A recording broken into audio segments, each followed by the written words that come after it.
పరిశుద్ధాత్మయందలి ఆనందం.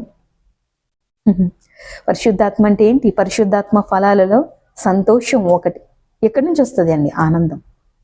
ఎక్కడి నుంచి వస్తుంది? చాలా మందికి సంతోషం ఉండదు, ఆనందం ఉండదు. అన్ని సమస్యలు, ప్రతిదీ చిన్న సమస్య కూడా వారికి పెద్ద సమస్యగా కనపడుతూ చాలా స్ట్రగుల్ అవుతూ ఉంటారు. ఎందుకని? వారికి సంతోషం లేదు. సంతోషం అంటే ఏంటో కూడా వారికి తెలియదు. హ్యాపీనెస్ అనేది ఎక్కడ దొరుకుతుంది? మనకి పరిశుద్ధాత్మ యందలి సహవాసంలో దొరుకుతుంది. హృదయంలోకి పరిశుద్ధాత్ముడు ప్రవేశించారా? సంతోషంగా ఉంటారు, సమాధానంగా ఉంటారు, పరిశుద్ధంగా ఉంటారు. హృదయం మార్పు చెందిన హృదయంలోనికి, మారు మనసు పొంది మార్పు చెందిన హృదయంలోనికి పరిశుద్ధాత్మ దేవుడు ప్రవేశించి ఇద్దరు సహవాసం చేస్తారు. ఆనందంగా ఉంటుంది. ఒంటరితనం ఉండదు, ఆనందం. ఇదే దేవుని రాజ్యంలో ఉండేది. ఇది తెలుసుకోవాలంటే సువార్త ప్రకటించబడాలి. సువార్త అంటే క్రీస్తుని గూర్చిన వార్త.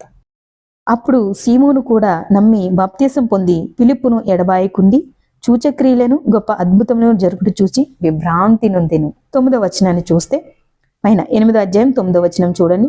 సీమోనను ఒక మనుషుడు లోగడ ఆ పట్టణంలో గారడీ చేయుచు తానెవడో గొప్పవాడనని చెప్పుకొనుచు సమరయులను విభ్రాంతి చేశాను. ఈ సంగతులు ఎక్కడ జరిగినాయండి? సమరయలో జరిగినాయి. సమరయలో సీమోనను ఒక గారడీ చేసే వ్యక్తి, నేనెవరో ఒక గొప్పవాడిని, నేను అద్భుతాలు సూచక్రియలు చేస్తున్నానని అతను గారడీ చేస్తున్నాడు అనమాట.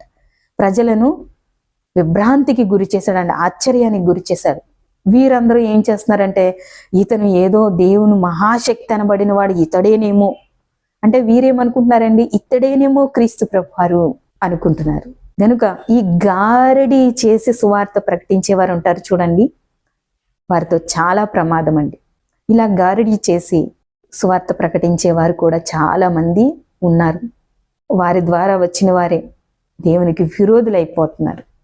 గనుక ప్రియమైన దేవుని బిడ్డలారా, ఈయన అంటే సీమోను ఫిలిప్పు గారి యొక్క సువార్తను విని నమ్మి బాప్తిసం పొందాడు. అసలు విడిచిపెట్టలేదు. ఏంటి ఇలా జరిగిపోతుంది? ఏంటి ఇది రియల్? నేను గారడీ చేశానే, ఇంత రియల్ గా జరుగుతుంది ఏంటి?